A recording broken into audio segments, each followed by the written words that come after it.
بسم الله الرحمن الرحيم. ام كلثوم الله يرحمها، كان ليها اغنيه كنت بسمعها كنت بستغرب قوي، لان فيها بيت بتردده كتير، بتقعد تردده تردده تردده.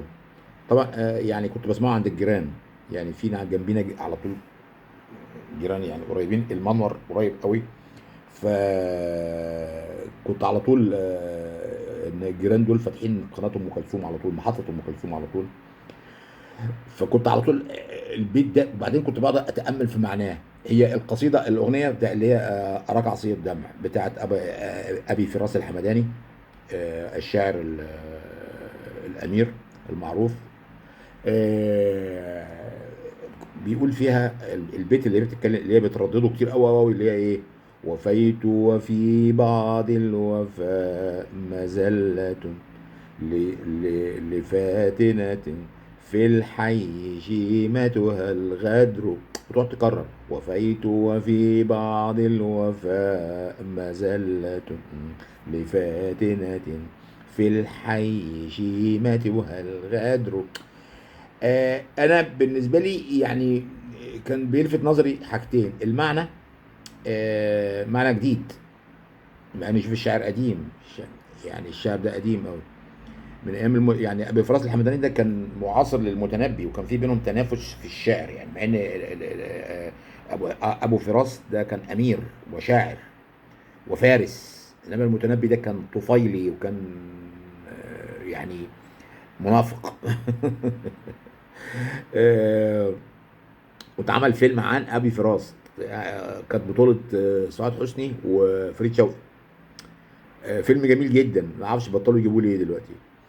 وكان في اثناء الفيلم ده مناظرة بين المتنبي وبين ابي فراس، فقدام الامير اللي هو سيف الدولة الحمداني.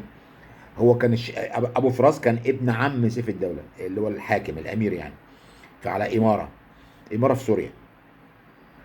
فكل واحد قال شعره وبتاع، فالمتنبي قال قصيدته كده في مدح الحاكم يعني. فالامير بيقول له: ايه رايك يا ابا فراس في شعر المتنبي ده؟ فقال له: هو شعر كويس بس بتغلب عليه الصنعه، يعني هو عايز يقول ان هو منافق يعني. المتنبي رد عليه في الفيلم، انا ما اعرفش هل دي حادثه حقيقيه ولا لا. قال له: ان انت امير تقول اللي انت عايزه، ما حدش، انما انا ما اقدرش اقول يعني. حاجه، موقف عبقري فعلا يعني.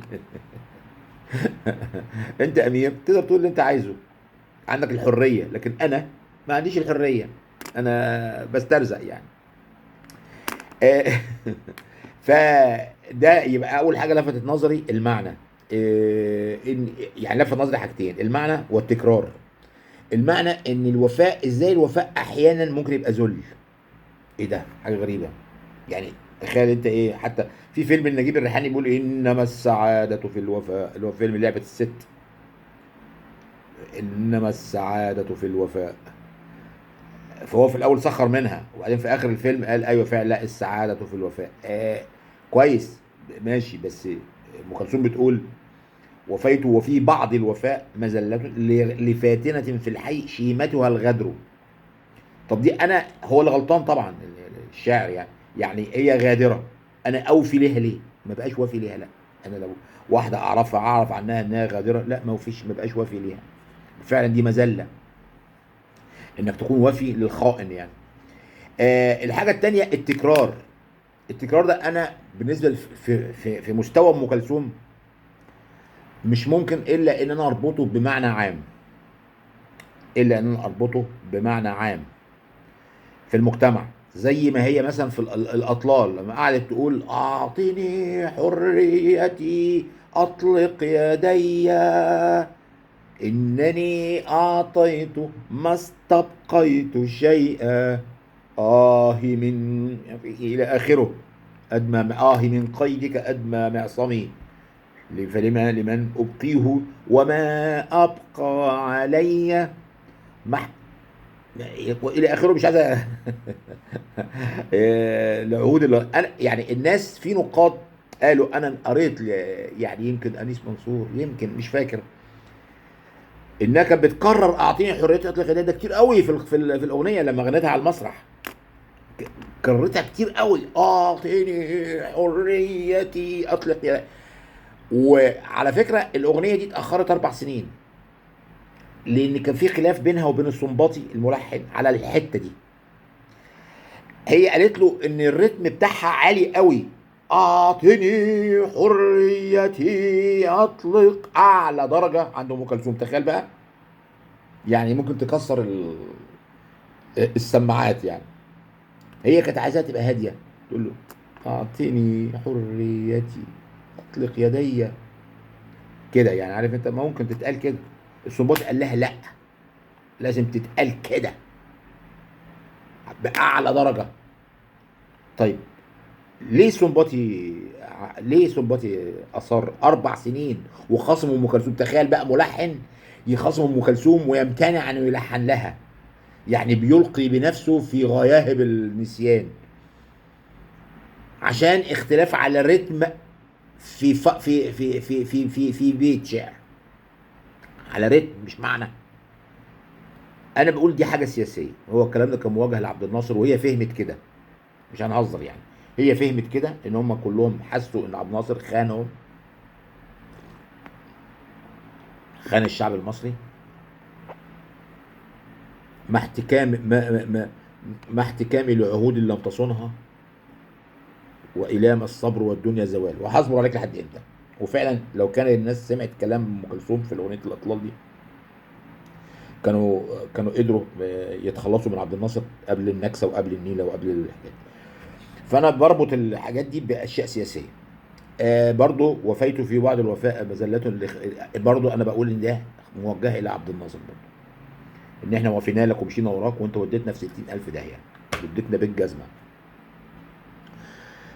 لكن هي الفكره كلها ان يعني تاني حاجه بقى التكرار قلنا ده سببه سياسي. لكن المعنى نفسه برضه معنى غريب شويه، لكن بيؤدي الى ان فعلا بعض المبادئ لازم تطبق في اطار معقول، مش في على اطلاقها. بعض الاشياء اللي بتبدو لنا صح ايه ده والناس كلها بترددها، لكن لا حبيبي، ليها احوال، ليها احوال. طيب انا عايز اقول ايه؟ انا عايز اقول اسمحوا لي اخد راس في الشاي. انا بشرب شاي اسمه ايرلي راي، حبيته قوي يبقى كنت في السعوديه وموجود في مصر يعني. بس اللي موجود في مصر تقريبا تقليد ليه او حاجه، لان الاصلي غالي قوي، ما شفتوش في مصر، اللي هو في علبه صفيح كده. كنت بجيبه دايما في السعوديه، بشربه في السعوديه. بس في مصر هنا انا موجود يمكن على امازون والحاجات دي، العلبه مثلا فيها 100 جرام ثمنها 600 700 جنيه يعني. وطبعا لو جبته لازم الضيوف يشربوا منه بقى، يعني انا عايز لهم كل يوم بقى 600 جنيه شاي بس؟ لا شكرا. اجيب التقليد وخلاص. ومش وحش التقليد على فكره، مش وحش، حلو برضه. اللي هو احمد تي، مش دعايه على فكره، مش دعايات. احمد تي منه ايرلي جراي، ومنه انجلش بريكفاست، ومنه العادي النورمال. هي احمد تي ايرلي جراي انا بالنسبه لي احسن شاي بشربه يعني في مصر حاليا.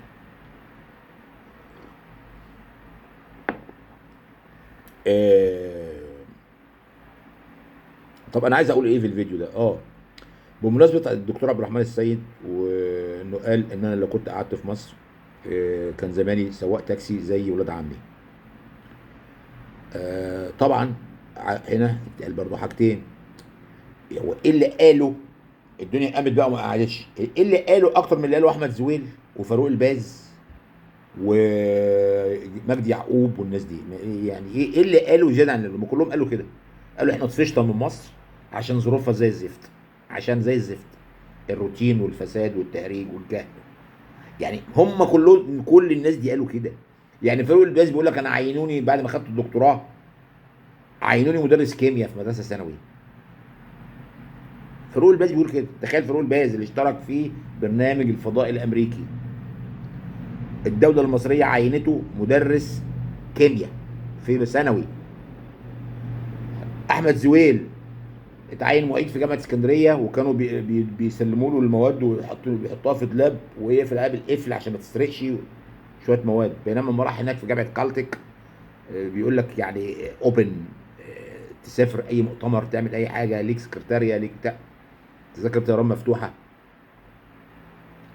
فابدعوا، كل دول ابدعوا بسبب كده. حتى مجدي يعقوب، ولو ان مجدي يعقوب انا عليه تحفظات، لكن يعني ايه، يقال الله اعلم، هو كان طالع الرابع تقريبا على الدفعه، وان هو كان عايز يتعين معيد وما عينوهوش. وفي بعض المسيحيين بيقولوا، انا ما بيتقالش دلوقتي لكن ساعات زمان قوي كان بيتقال، يعني كان منتشر كده، ك- في كده، انت عارف في حاجه اللي هي الميميتكس كده، اللي هي الافكار المنتشره كده. فكان في ما بين مثلا ما كنت في كليه هندسه عين شمس، كان ليا اصحابي طبعا في قسم عماره، انا في قسم مدني. فكنت لما تقعد معاهم، بتقعد مع اي مهندسين عماره لازم تيجي سيره المهندس حسن فتحي، لازم. ده بالنسبه لهم اله العماره في مصر يعني. مع انه راجل متخصص في العماره الريفيه، يعني مش في العماره العامه.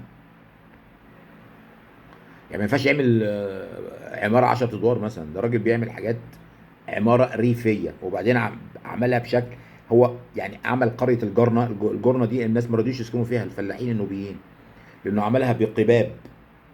القباب دي عندهم زي الترب، فما رضيوش يسكنوا فيها لان حسوا ان هي ترب، مقابر. ده برضو هنا كان المفروض يدرس افكار الناس، ما تحطش مثالياتك. يعني هو يقول لك القبه دي احسن نظام ومش عارف ايه وتهويه و و و و و و و اوكي، لكن انت الناس بتبص لها ازاي؟ هو ده المهم يا دكتور، يا دكتور حسن فتحي. المهم الناس بتبص للحكايه دي ازاي، مش مهم انت من وجهه نظرك حاجه مثاليه وعايز تطبقها، لا. لا. وفشل قريه الجرنه اوضح مثال، فشلت القريه دي، مع انها كانت المفروض انها تحفه واليونسكو مصوراها وعاملاها اوكي، بس الناس قرفانين منها. السكان اللي عاشوا فيها سابوها ومشيوا. ولكن زي ما قلت، تقعد مع اي مهندسين عماره لازم تجي لك سيره حسن فتحي، حسن فتحي، حسن فتحي، حسن فتحي. مع ان انا ما عجبتنيش اصلا العماره الريفيه بتاعته دي خالص، بس بسكت. يقول لك ايه ده، هم بيقدسوا حسن فتحي، عجل ابيس عندهم حسن فتحي ده.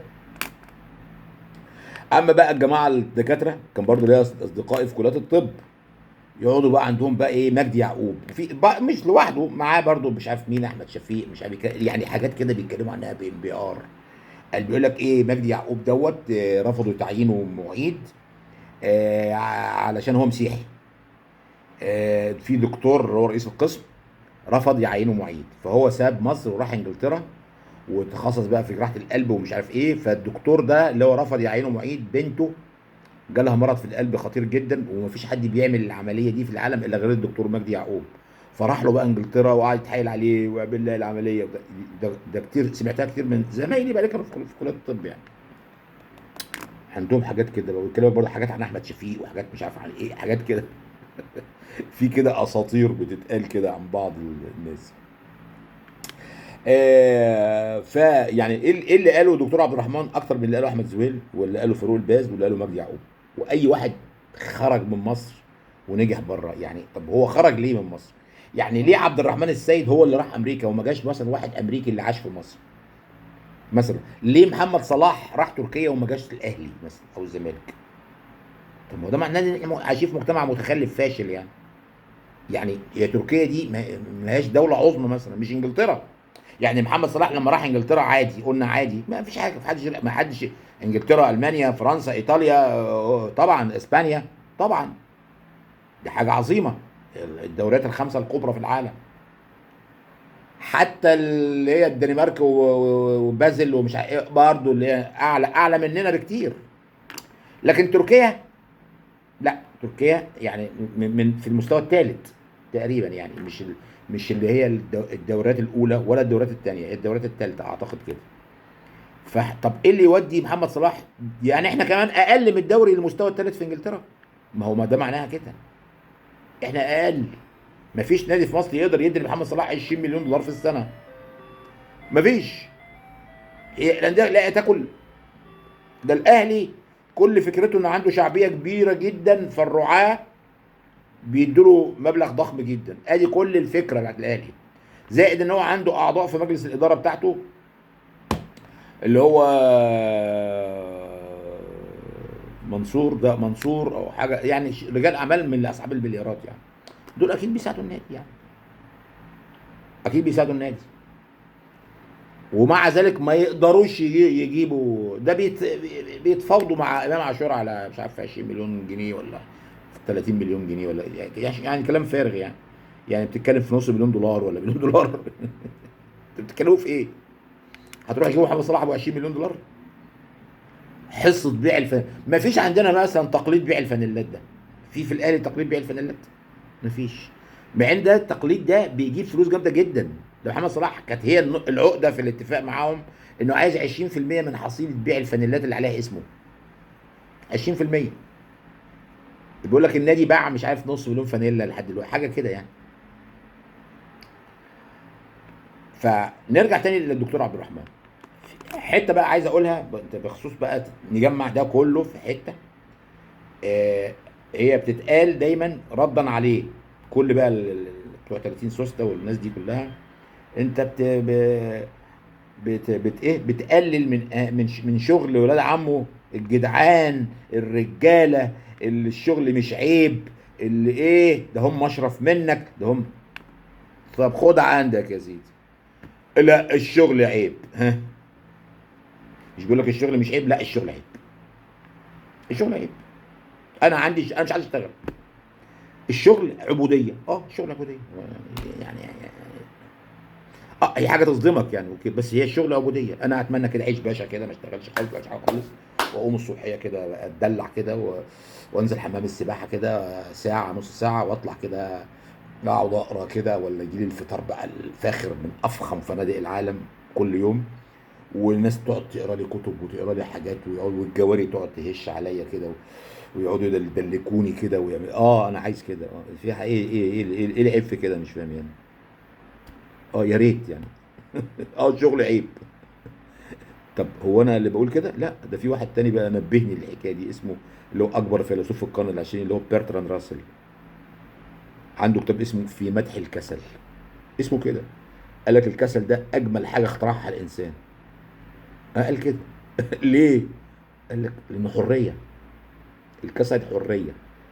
كونك كل يوم الصبحيه تظبط المنبه عشان تنزل تروح تجري تروح الشغل، ومديرك يقعد يبستفك، وزملائك يقعدوا يزروك، وتقعد لحد طول النهار محبوس مش قادر. لو انت اتكلمت في التليفون مديرك يقول لك ما انت عارف ايه عارف ايه ده مره انا ما كنت في السعوديه. في السعوديه شغال في اداره التعليم، في قسم اسم قسم كده اسمه دراسات. فكان الدراسات ده بقى ده يعني اهم قسم في اداره المشاريع.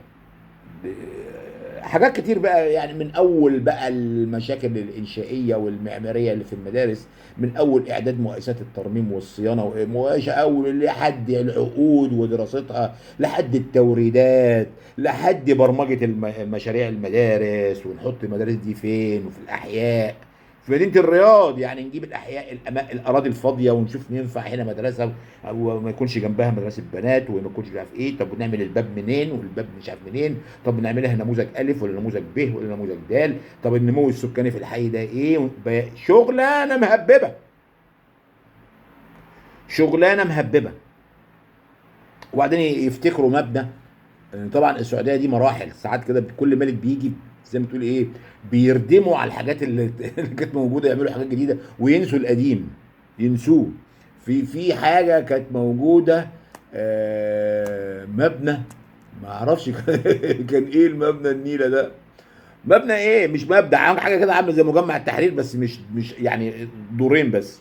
حاجه ضخمه قوي وجواه ومعاه فناء جوه ومش عارف ايه، وحاجه مهوله. وفيه زي مخزن كده، كان حاجه زي اداره ما. مبنى ضخم جدا، والحوش فيه بقى مخلفات المدارس، ومع الوقت بقى حاجه اصلا ما فيش حد هناك اصلا سوا. طلع في دماغهم يستفيدوا من المبنى ده لان موقعه كويس جدا في احد الاحياء.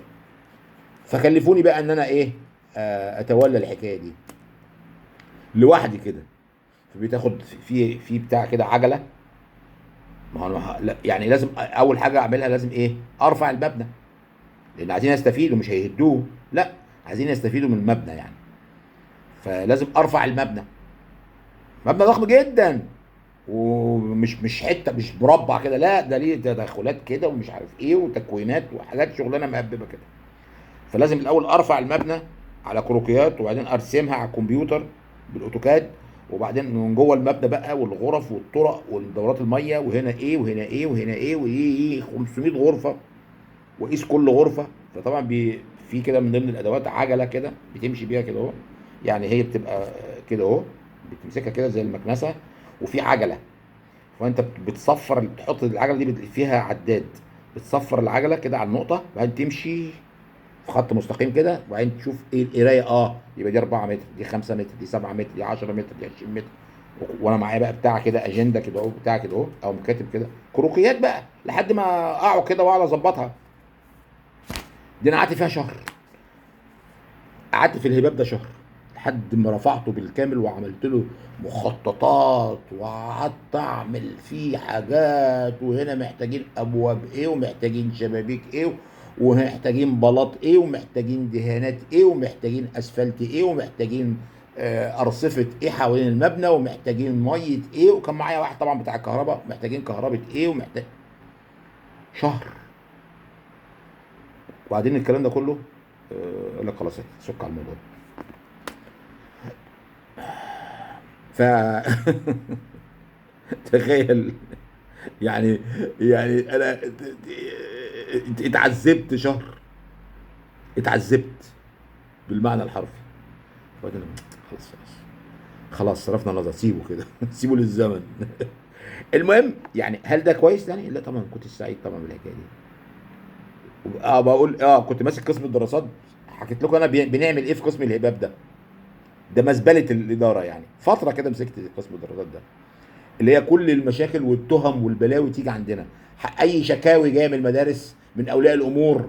يعني في عندنا ولد طالب بعت على الايميل بتاع وزير التربيه والتعليم بيشتكي له حضرته من ان الشباك الالومنيوم اللي جنب الديسك بتاعه، الشباك الازاز مكسور، مشروخ او مكسور حاجه كده.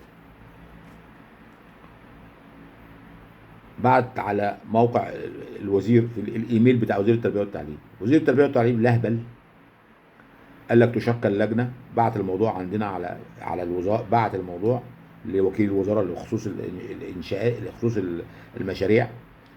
تشكل لجنه وقوفات حاجه كده، ووكيل وزاره لهبل اللي هو اكثر هبلا منه بعته على عندنا اداره التعليم. مدير التعليم اللي هو اعبط واهبل منهم كلهم بعته لمدير المشاريع بتاعنا. ومدير المشاريع بتاعنا المتخلف عقليا بعت لي الحكايه دي، ويقول لك ايه؟ تروح تشوف المشكله. مشكله ايه؟ ازاز مكسور. مشكله ايه؟ المدارس عندها ميزانيه تغير الازاز،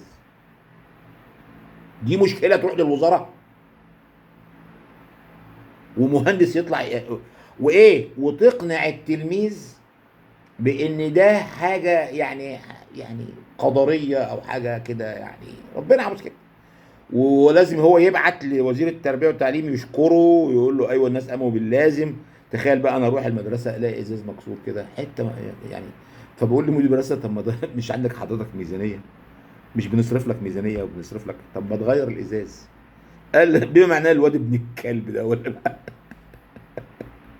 الواد ابن الكلب ده.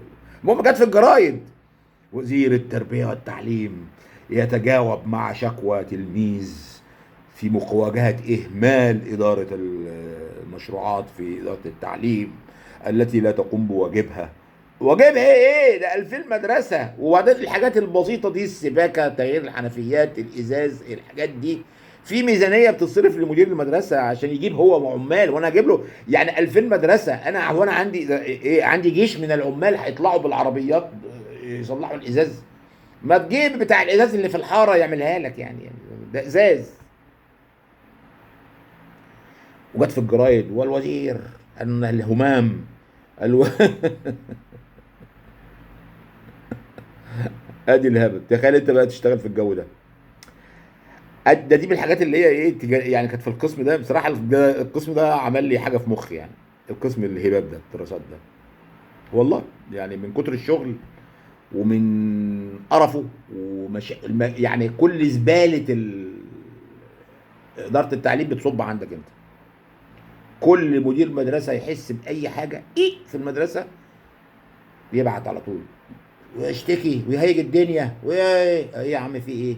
يقول لك احنا بنحس بهزه كده. قلت له بتحس بهزه ازاي؟ طب وريني الهزه دي.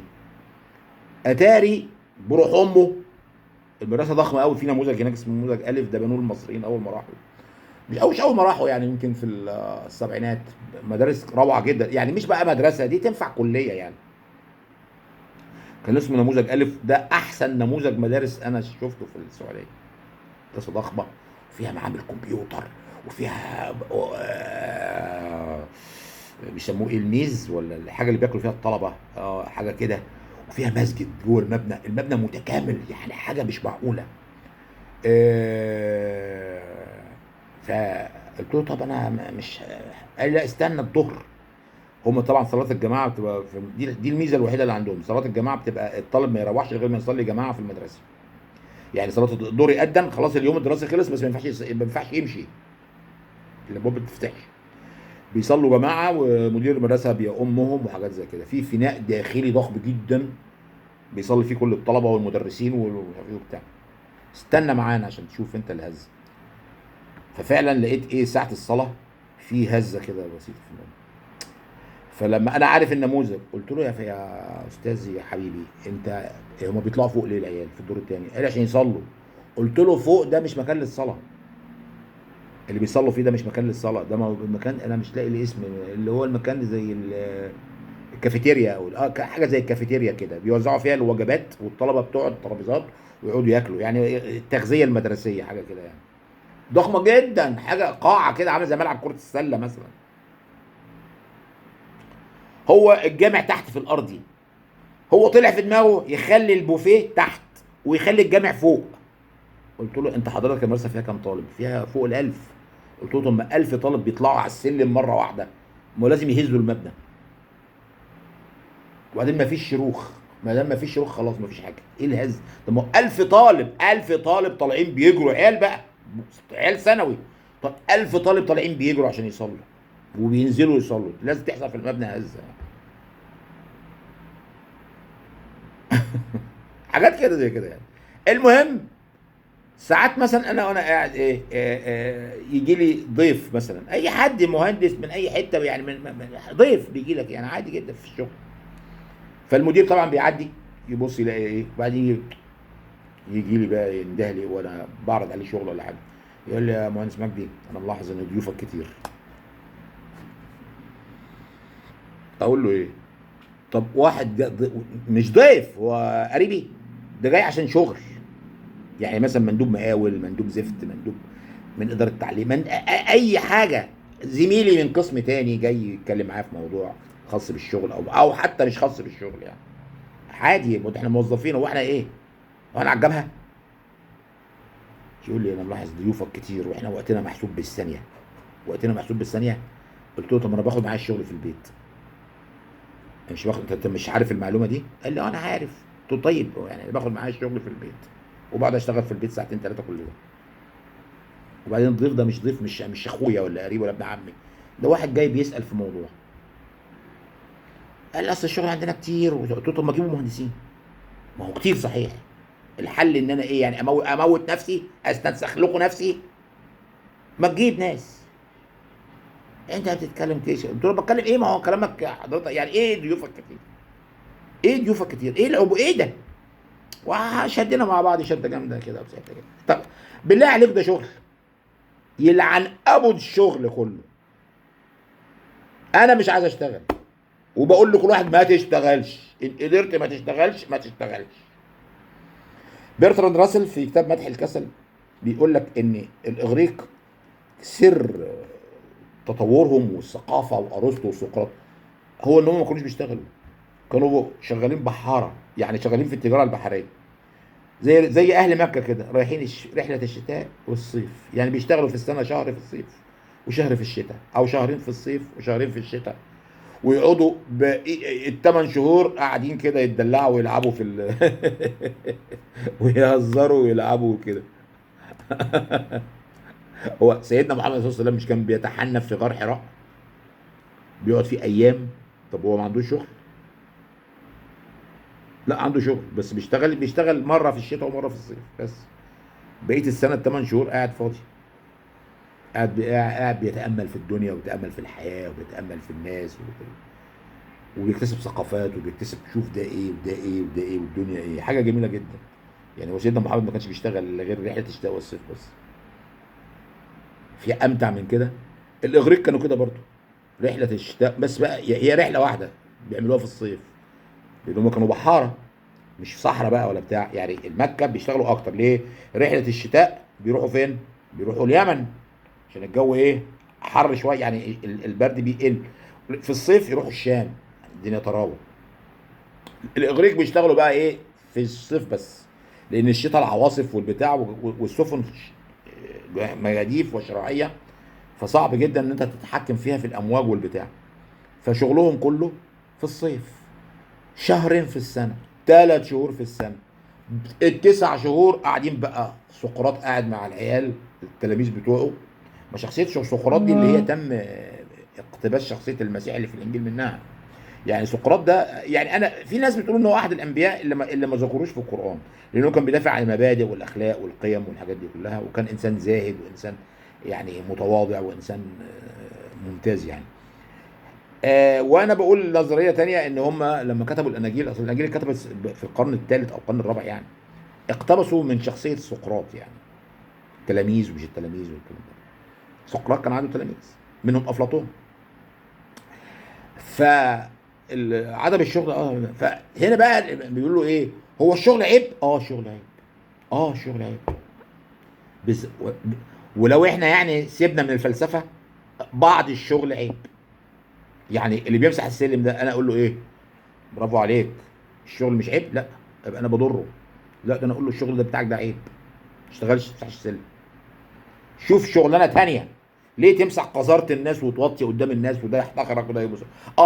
في ناس محترمين مش هيحتقروك زي انا بعامل الناس دي بالذات، اللي بيمسح السلم او بتاع اللي بيلم القمامه او بتاع كده، بيحبوني جدا، بعاملهم بمنتهى الانسانيه، حتى هم بيندهشوا كده.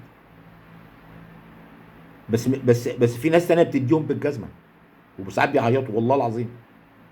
والله العظيم ساعات بيعيطوا من المعامله ده يا رأي، ده فرض الامن، افراد الامن اللي عندي، العماره فيها امن. والله العظيم 3 واحد منهم مره كان قاعد يعيط، راجل كبير في السن طالع على المعاش اصلا، كان موظف بسيط طلع معاش وشغال في الامن، بيعيط من ان بعض السكان بيضربوه بقى، بيضربوه. في مره ضربوه كسروا اسنانه، لانه الواد ابنهم مش عارف عمال يلعب في الاسانسير، فهو قال له يا ابني عيب وبتاع. فطلع قال لامه، امه بقى قالت له حاربوه، قالت لابوه الدلدول، نزل اتخانق معاه وضربه بالبنيه. وفي برضه ناس سكان بيشتموه يهزقوه يمسخروه، بالاب والام، اقسم بالله العظيم بالاب والام. شوف بقسم لك بالله العظيم، هو غلبان يعني، المبلغ اللي بياخده جنب معاشه والا مش عارف يعيش، يعني هيعيش ازاي؟ فدي شغلانه بقى اقول له لا الشغل مش عيب اشتغلها؟ لا، لا الشغل ده عيب اللي انت بتشتغله ده، اللي بيكنس الشارع ده، ده مش عيب؟ لا عيب، تكنس الشارع، ما تنظفش بيوت، ما تنظفش سلالم، ما تشتغلش اي شغلانه حقيره، ما تشتغلش فراش ولا ساعي ولا الكلام ده. ليه؟ اشتغل مدير، اشتغل باشا، افتح دكانه تجاره. لو عايز يعني لو انت مصمم انك تشتغل، اشتغل باشا، اشتغل تاجر. ليه تمسح سلالم وتمسح بتاع؟ ليه عشان ايه؟ ليه تشتغل سواق تاكسي 12 ساعه في اليوم ماسك الدركسيون وطالع روحك في الحر وفي البتاع والسجاير، وده بيشرب سجاير وده يتأمر عليك ويقول لك خش يمين خش شمال، وده يفصلك في الفلوس ليه ومش تتخانق معاك ومش تتخانق؟ ولا سواق التوك توك، دي شغلانه؟ دي سواق توك توك دي شغلانه؟ لا. ان بعض الشغل عيب، ايوه زي ايه؟ زي وفيت وفي بعض الوفاء مذله، هي كده، دي مذله. في شغل اسمه العبوديه، دي اسمها العبوديه، دي عبوديه. في اشغال عيب، مفيش حاجه اسمها الشغل مش عيب، لا يا حبيبي في شغل عيب. طب ما الدعاره بقى تبقى مش عيب؟ مش بيقول لك مفيش عيب في الشغل؟ طب ما الدعاره مش عيب بقى، ما هو شغل برضه. اللص ما هو شغل برضه، مش عيب؟ يعني ما هو انت تفهمني يعني. لا، في شغل عيب ممكن تشتغله مضطر لفتره بسيطه، يعني انت حاطط في دماغك انك هتسيبه بعد شهر، بس برضه حتى دوت ما توصلش لدرجه انك تكنس الشارع او تكنس المكاتب او تكنس البتاع او تمسح سلالم او تعمل الحاجات دي. لا، ما تشتغلش الشغلانه دي، ما تشتغلش الشغلانه دي. اه شغل عيب، في حاجه اسمها الشغل عيب، ايوه. اه شغل عيب. انا عن نفسي لو عاد بيا الزمن هقول يا رب ما اشتغلش خالص، اديني كده فلوس واقعد كده باشا ما اشتغلش. مش في ناس كده؟ مش في ناس كده؟ دول احسن مننا في ايه؟ عارف اللي بيقول لك الشغل مش عيب؟ دول هم دول معاهم ملايين وبيكسبوا كده وهم نايمين كده، يشتري ارض وبعدين الارض ايه قيمتها تزيد والشقق قيمتها تزيد، وهو قاعد بيكسب ملايين كده وهو قاعد بياكل كرواسون وبتاع وكذا كده، ويقول لك إيه؟ الشغل مش عيب يا اخي، اشتغل اي حاجه. لا، طب خليه هو، يقول له طب تعالى كده يوم بس امسح سلم. وبعدين اللي بيمسحوا سلالم وبينظفوا كده دول، واللي بيشتغلوا في المجاري والحاجات دي، دول ما انت استحاله تلاقي واحد عندهم معدي ال 50 سنه، لان بتجيله ميكروبات وفيروسات وبتجيله حاجات بلاوي زرقاء ورطوبه في ركبه ورطوبه في يعني انت بتدمر صحتك يعني، يخرب بيت دي شغلانه. انت تلاقي اللي هم الخناسين بتوع البلديه دول ده 40 سنه وتلاقيه طلع معاش مبكر، لان بيجي له ربو بالتراب. تخيل كل يوم واحد شغلته كل يوم يشم تراب، كل يوم يشم تراب كل يوم.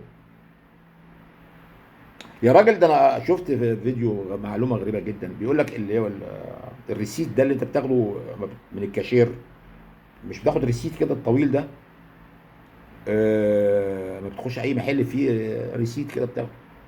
ده بيقول لك ان ده مش عشان كده بتصفر على طول، ده مش ورق طبيعي، لا ده حاجه عليها كيميكالز كده، آه، وبتيجي في ايديك، بيقول لك ما تحاولش تمسكها كتير لان في دي بتعمل سرطانات. طب الراجل بقى اللي هو قاعد على الكاشير ده اللي عمال يطلع الورق من ده، شو بيشتغل 10 ساعات كل يوم الورق ده عمال يمسكه كده، ده هيروح في داهيه، هيروح في داهيه. فانا بقول لك حكايه ايه الشغل مش عيب؟ لا الشغل عيب، بعض الشغل عيب، ايوه. اشتغل سواق تاكسي ليه؟ عيب. اشتغل سواق توك توك ليه؟ عيب. اشتغل امسح سلالم ليه؟ اشتغل انظف شوارع ليه؟ لا عيب. اشتغل اسلك مجاري ليه؟ امال فين التكنولوجيا؟ اصل واحد يقول لي طب وهنعمل ايه؟ في حاجه اسمها التكنولوجيا. المجاري دي في اجهزه، هو في هولندا ناس بتنزل كده جوه الباكابورت ويقعدوا يعوموا كده في المجاري ويعملوا كده؟ لا طبعا، في اجهزه تسلك الكلام ده.